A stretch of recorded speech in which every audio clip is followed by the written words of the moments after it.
Hello guys, welcome to back my YouTube channel. मैं doctor Rajesh Kumar Tiwari आज फिर उपस्थित हुआ हूं एक नए टॉपिक के साथ। आज का हमारा टॉपिक है potential energy due to a charge distribution. आपने इससे पहले एक और फार्मूला पढ़ा है पोटेंशियल एनर्जी का, यानी इलेक्ट्रिक पोटेंशियल एनर्जी का। वो इलेक्ट्रिक पोटेंशियल एनर्जी का फार्मूला था के Q1 Q2 अपॉन आर। के क्या है? 1/4πε0 की वैल्यू है। Q1 Q2 चार्ज है और दो चार्जों के बीच का सेपरेशन क्या है? आर डिस्टेंस है। ये पॉइंट चार्ज की स्टडी करी थी। एक चार्ज जो है पॉइंट पर रखा हुआ है, पॉइंट चार्ज है। जो चार्ज है मान लीजिए Q1 या Q2 पॉइंट चार्ज है। अब उसके पास दूर कहीं भी ले जाते हैं या सेपरेशन पर रखते हैं तो उनके बीच पोटेंशियल एनर्जी क्या लगेगी? उसका फार्मूला होता है 1/4πε0 Q1 Q2 अपॉन आर। ये फार्मूला होता है। लेकिन अब हम पॉइंट क्या, यहाँ पर न्यू पॉइंट क्या है? हमारा न्यू पॉइंट है आ चार्ज डिस्ट्रीब्यूशन, यानी चार्ज डिस्ट्रीब्यूट है। यहाँ पर जो हम स्टडी करने जा रहे हैं वो चार्ज जो है वॉल्यूम फॉर्म में डिस्ट्रीब्यूट है, कहीं पर स्प्रेड है। वो कंटिन्यूअस चार्ज डिस्ट्रीब्यूशन की बात करें, यानी कंटिन्यूअस चार्ज डिस्ट्रीब्यूशन भी हो सकता है या एक तरीके से वॉल्यूम फॉर्म में भी चार्ज डिस्ट्रीब्यूशन हो सकता है। यहाँ पे चार्ज डिस्ट्रीब्यूशन की स्टडी करेंगे और वो चार्ज जो है वॉल्यूम फॉर्म में डिस्ट्रीब्यूट होगा। वो चार्ज किस फॉर्म में होगा? वॉल्यूम फॉर्म में डिस्ट्रीब्यूट होगा, या यूं भी कह दीजिए कि एक क्लोज सरफेस के अंदर वॉल्यूम फॉर्म में चार्ज डिस्ट्रीब्यूट है। किसमें? क्लोज सरफेस के अंदर वॉल्यूम फॉर्म में चार्ज डिस्ट्रीब्यूट भी हो सकता है। तो इस तरीके से हम यहाँ पर जो है चार्ज डिस्ट्रीब्यूशन के बेस पर पोटेंशियल एनर्जी फाइंड करेंगे। इस फार्मूले के डेरिवेशन के ड्यूरिंग में जो अन्य फार्मूलों की हम हेल्प लेंगे या यूज होंगे अदर फार्मूले, उनका लिंक मैंने ऑलरेडी डिस्क्रिप्शन में दे दिया है, तो वहां से जाके उन फार्मूलों को भी आप देख लीजिएगा। तो अब स्टार्ट करते हैं। सबसे पहले हम बात करते हैं यहाँ पर कि जो चार्ज डिस्ट्रीब्यूट है वो किस फॉर्म में डिस्ट्रीब्यूट है? तो वॉल्यूम फॉर्म में डिस्ट्रीब्यूट है। और मे बी हम ये भी कह सकते हैं कि वो जो चार्ज है किसी क्लोज सरफेस में, किसी क्लोज सरफेस से बॉन्डेड है। क्लियर है? वो किसी क्लोज सरफेस से बॉन्डेड है और वॉल्यूम फॉर्म में चार्ज डिस्ट्रीब्यूट है। मींस ये है कि कोई भी शेप हो सकता है। मान लीजिए हमने ऐसा शेप ले लिया, ये क्लोज है लेकिन, और इसका सरफेस क्या है? ds है। अब इसका अंदर का वॉल्यूम क्या है? v। इसके अंदर चार्ज क्या है? डिस्ट्रीब्यूट है। तो देखिए टोटल चार्ज क्या होगा अगर हम स्मॉल एलिमेंट का वॉल्यूम ले लें, यानी एक छोटा सा वॉल्यूम पार्ट ले लें dv। मान लीजिए बोर्ड है, सपोज करिए बोर्ड है, इस बोर्ड में चार्ज डिस्ट्रीब्यूट है। हमने इतना छोटा सा पोर्शन ले लिया तो क्या हो जाएगा? v हो जाएगा, dv हो जाएगा। छोटा स्मॉल वॉल्यूम क्या हो जाएगा? dv हो जाएगा। और चार्ज जो डिस्ट्रीब्यूशन है पर यूनिट वॉल्यूम, उसे हम रो से डिनोट करेंगे, यानी चार्ज डेंसिटी पर यूनिट वॉल्यूम क्या होती है? रो होती है। अब पूरे बोर्ड का निकालना है तो क्या करेंगे? इंटीग्रेशन कर देंगे, समेशन नहीं करेंगे। समेशन पॉइंट के लिए करते हैं, पॉइंट चार्ज करते हैं, पॉइंट चार्ज में करते हैं। और ये continuous charge distribution, continuous charge distribution होगा। ठीक है ना? तो इस केस में हम क्या यूज करेंगे? इंटीग्रेशन करेंगे। तो ये क्या हो जाएगा यहाँ पर? v, और इसको हम किससे रिप्रेजेंट करेंगे? q से। तो टोटल चार्ज क्या हो जाएगा? Total charge q equal to integration rho dv के इक्वल हो जाएगा। क्लियर है? तो यहां पर जो चार्ज डिस्ट्रीब्यूशन है, चाहे ये बोर्ड हो, एक रूम भी हो सकता है, उसके अंदर चार्ज डिस्ट्रीब्यूट है। हम स्मॉल वॉल्यूम ले लें जिसको हम dv से रिप्रेजेंट करेंगे और उसमें चार्ज डेंसिटी पर यूनिट वॉल्यूम का मल्टीप्लाई कर दें तो हमें उस वॉल्यूम का चार्ज पता चल जाएगा। और जितने पोर्शन का हम इंटीग्रेशन ले लेंगे उतने पोर्शन का हमें चार्ज पता चल जाएगा। यही टोटल चार्ज हो जाएगा। क्लियर है? तो इसी कॉन्सेप्ट के बेस पर हम फार्मूला ड्राइव करते हैं। क्या फार्मूला ड्राइव करना है? Potential energy due to a charge distribution. वो चार्ज क्या है? Q है। क्लियर है? वो चार्ज क्या है? Q है, जो डिस्ट्रीब्यूट है। क्लियर है? आप देखिए the charge contain in volume v। हम यहाँ स्मॉल लेटर से v को रिप्रेजेंट करेंगे क्योंकि वी को दो जगह यूज करना है, दो अलग अलग फॉर्म में यूज करना है। स्मॉल लेटर जो होगा वो हमारा वॉल्यूम का होगा और जो कैपिटल लेटर होगा वो इलेक्ट्रिक पोटेंशियल का होगा। क्लियर है? तो देखिए total charge contain in volume V, तो यहां पर क्या आ जाएगा, Q equal to integration V rho dV, ये आ जाएगा। क्लियर?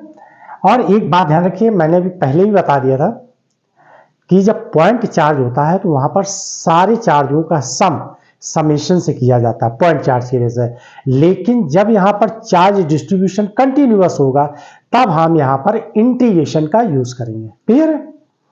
तो ये टोटल चार्ज निकाल दिया मैंने। Electric potential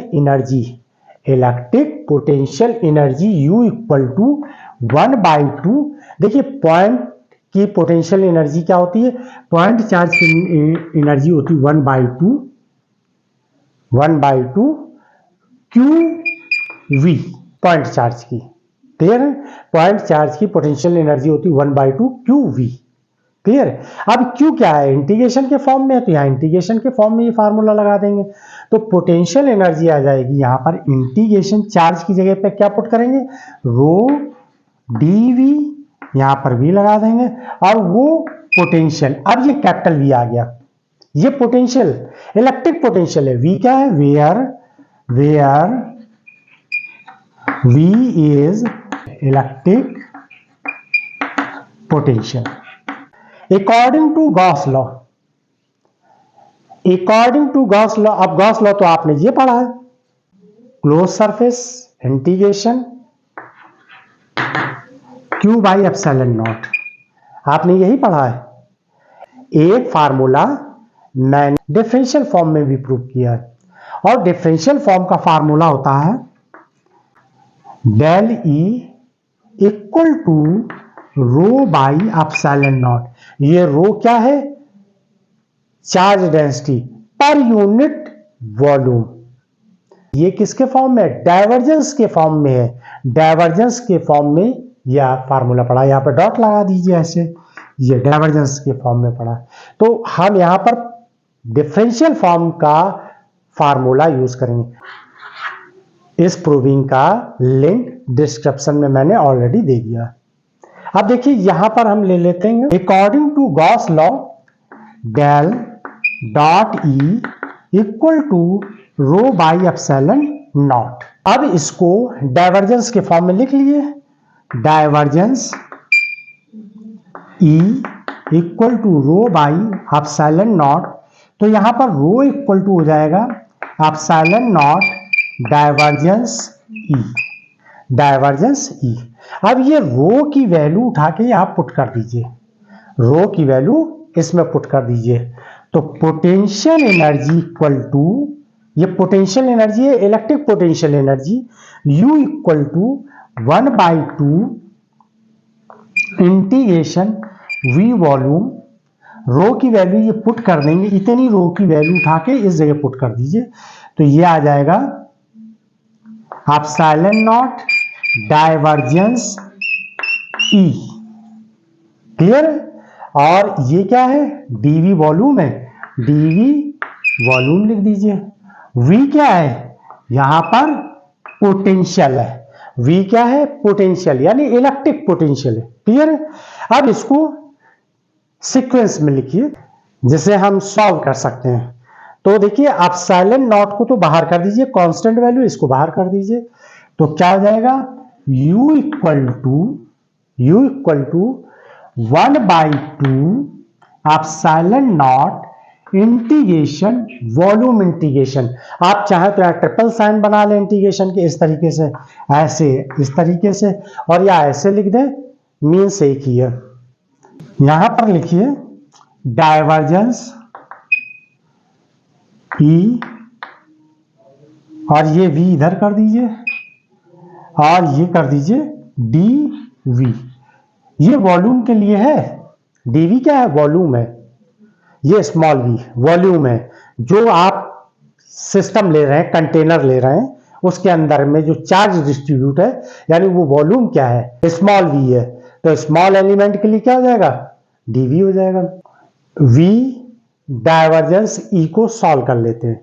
we electric potential, divergence ई यानी इलेक्ट्रिक फील्ड, इनको सॉल्व कर लेते हैं अलग से, और इसको आप इक्वेशन सेकंड मान लें, और ये वाली इक्वेशन जो है क्या थी, फर्स्ट थी। वी डाइवर्जेंस ई को सॉल्व कर लेते हैं। तो इसके लिए आपको एक फार्मूला याद रखना होगा, पहले से ही आपको याद रखना होगा, divergence E we, divergence E we. अब देखिए डाइवर्जेंस ई वी लगाएंगे, पहले हम वी को रोकेंगे, डाइवर्जेंस ई लिख देंगे, ठीक है, डाइवर्जेंस ई लिख देंगे, फिर क्या करेंगे, प्लस का साइन लगाएंगे, अब ई लिख देंगे और डाइवर्जेंस किसका ले लेंगे, वी का ले लेंगे, ये ऐसे लिख लेंगे, क्लियर है। अब जरा ध्यान दीजिए, वी डाइवर्जेंस ई लिखा है, ये आ गया कि नहीं आ गया, तो वी डाइवर्जेंस इक्वल टू ये हो जाएगा divergence E V minus E D divergence V, ये वैल्यू निकल कर आ जाए, क्लियर है।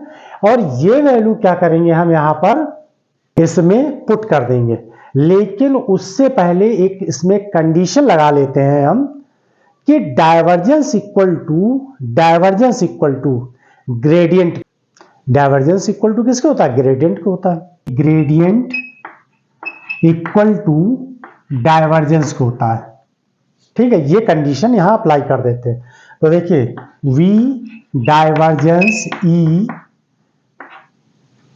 Equal to divergence E V, E लिखो चाहे ई वी लिखो कोई फर्क नहीं पड़ेगा, चाहे ई वी लिखो चाहे वी ई लिखो, यहां पर माइनस, यहां ग्रेडियंट कर दीजिए, क्या लिख दीजिए, ग्रेडियंट, ग्रेडियंट, और यहां पर वी लिख दीजिए, यानी डाइवर्जेंस को किस में बदल दिया हमने, ग्रेडियंट में बदल दिया।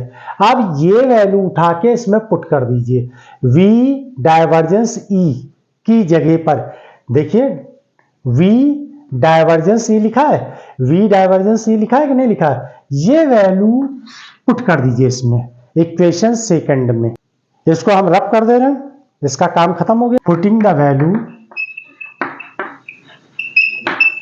इन इक्वेशन सेकंड, कौन सी, ये वैल्यू, तो u equal to 1/2 epsilon not integration v, इसकी जगह पे ये वैल्यू पुट कर दीजिए, तो ये आ जाएगा डाइवर्जेंस ई वी या वी ई, कोई फर्क नहीं है, ये ध्यान रखिए, चाहे ई वी लिखिए चाहे वी ई लिखिए कोई फर्क नहीं पड़ रहा, ई ग्रेडियंट वी, और यहां पर ये ऐसे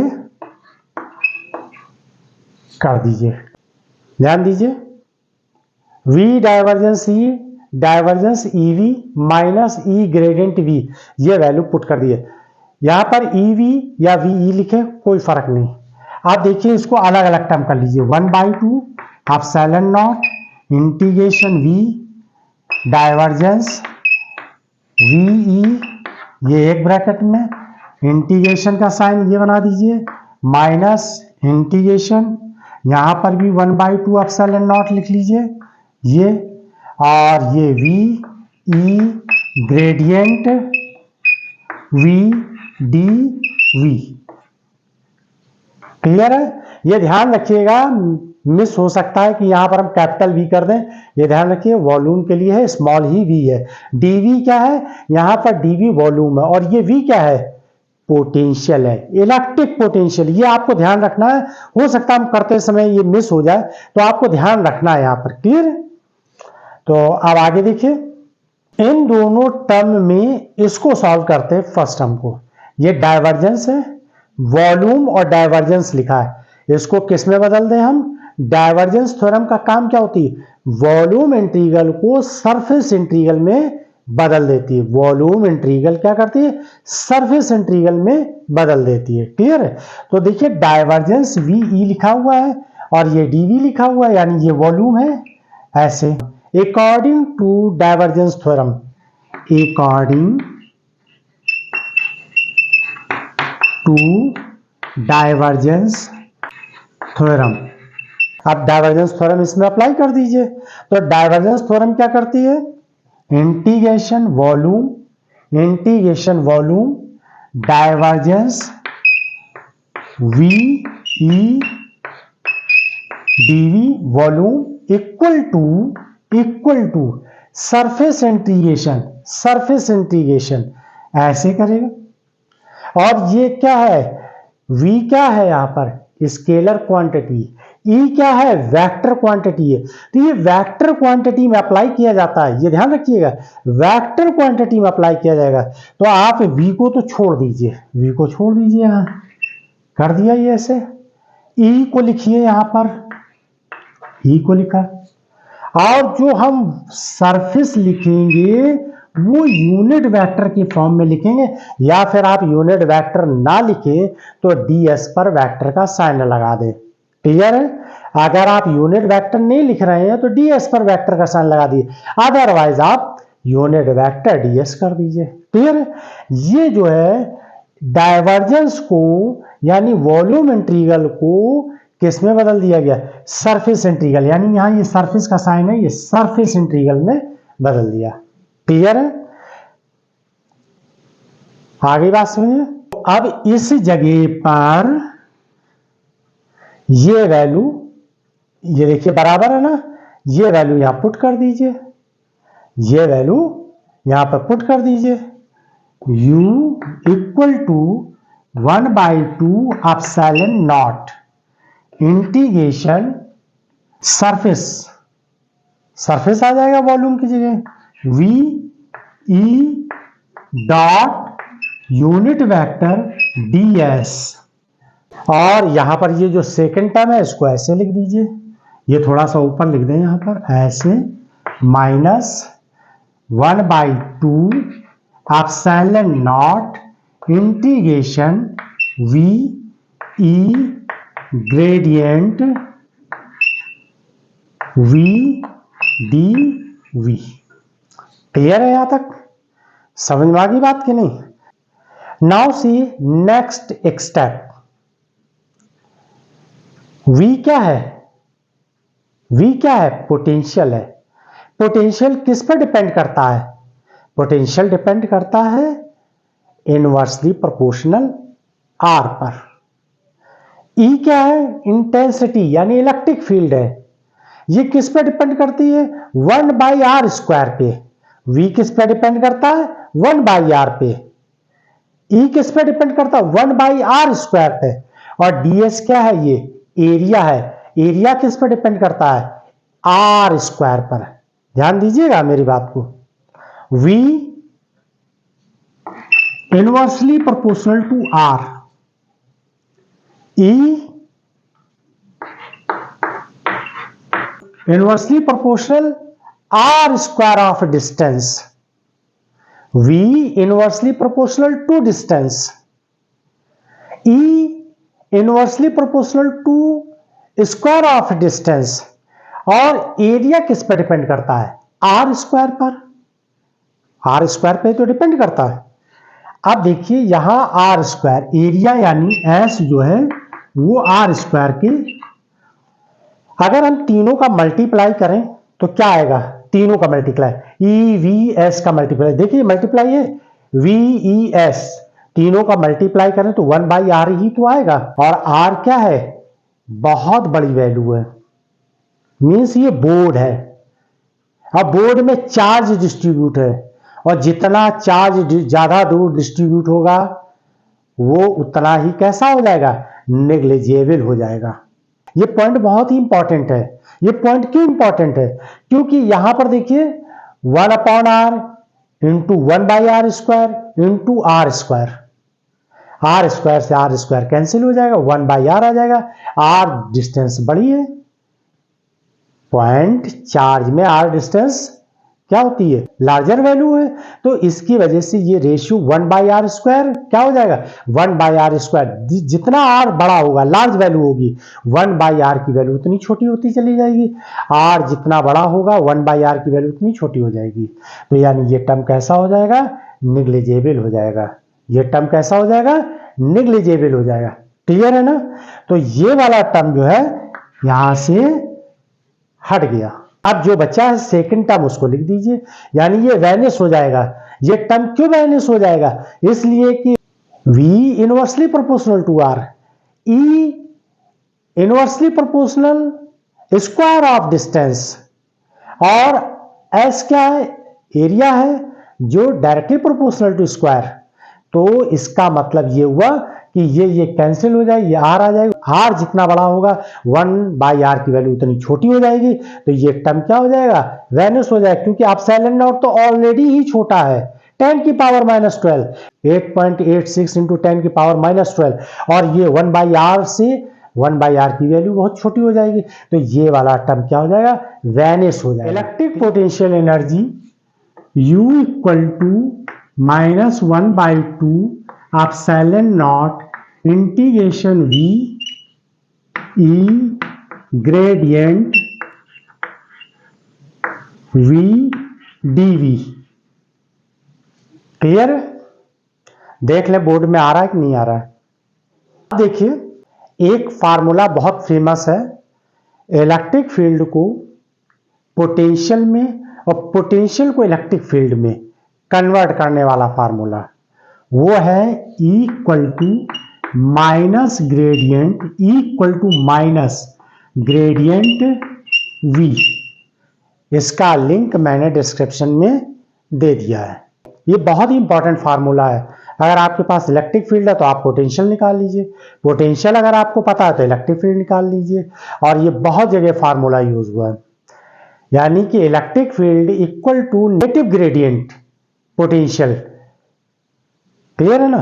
तो आप देखिए ये वैल्यू पुट कर दीजिए, U इक्वल टू माइनस और ये माइनस प्लस हो जाएगा 1/2 एप्सिलॉन नॉट इंटीग्रेशन V, यानी कि ग्रेडियंट पोटेंशियल की जगह पर हम E की वैल्यू पुट कर देंगे। क्या वैल्यू करेंगे, पुट कर देंगे। तो E डॉट E, चूंकि ये वेक्टर क्वांटिटी है, ये ऐसे है। अब E dot E equal to किसको हो जाएगा, E स्क्वायर को हो जाएगा। E dot E equal to किसको हो जाएगा, E स्क्वायर को हो जाएगा। यहां पर ये सभी वेक्टर फॉर्म में रिप्रेजेंट किए गए।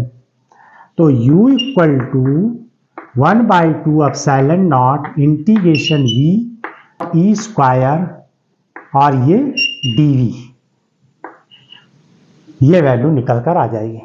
यही फार्मूला हमको ड्राइव करना था, potential energy due to charge distribution.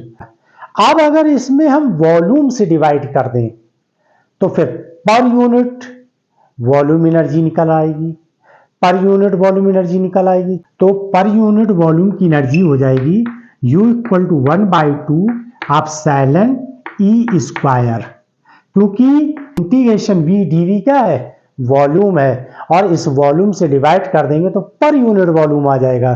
तो ये वैल्यू निकल कर आ जाएगी, क्योंकि integration dV equal to volume होता है, और वॉल्यूम से अगर हम डिवाइड कर देंगे तो ये एनर्जी किसकी निकल कर आ जाएगी, पर यूनिट वॉल्यूम की एनर्जी निकल कर आ जाएगी। क्लियर। इसी U को एनर्जी डेंसिटी भी कहते हैं। इसी U को क्या कहते हैं, एनर्जी डेंसिटी। अब इसको क्यों एनर्जी डेंसिटी कह रहे हैं, क्योंकि store energy per unit volume है, stored energy per unit volume है। The energy stored per unit volume. तो यही फार्मूला हमको ड्राइव करना था। आई होप कि आप लोगों को समझ में आया होगा। Thanks for watch my video.